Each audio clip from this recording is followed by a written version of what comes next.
اعوذ باللہ من الشیطان الرجیم، بسم اللہ الرحمن الرحیم۔ میں تیری رحمت سے مایوس نہیں ہوں یا اللہ، بس مجھے ہر آزمائش میں کامیابی عطا فرما دے۔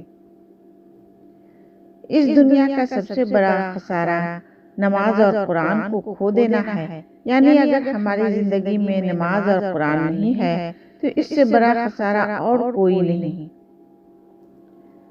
ترازو میں ایک طرف والدین کے احسانات رکھ دیے جائیں تو دنیا کا کوئی اثاثہ ایسا نہیں جو پلڑے کو دوسری طرف جھکا سکے، یا ایک ایسا قرض ہے جو کبھی اتارا نہیں جا سکتا۔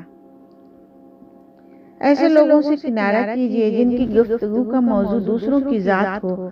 جب آپ وہاں سے اٹھیں گے اگلا ہدف آپ ہوں گے۔ حیا کا جب بھی ذکر ہو تو ہمارے معاشرے میں ہر ایک کی سوچ میں صرف عورت کی ذات ہی آتی ہے، جبکہ حیا دار ہونا مرد پہ بھی اتنا ہی لازم ہے جتنا کہ عورت پر ہے۔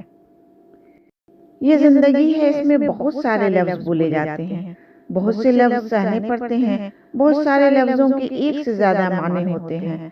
لفظوں کو اکٹھا کر کے آپ انہیں سوچنے اور سمجھنے بیٹھیں گے تو پھر زندگی نہیں گزار سکیں گے۔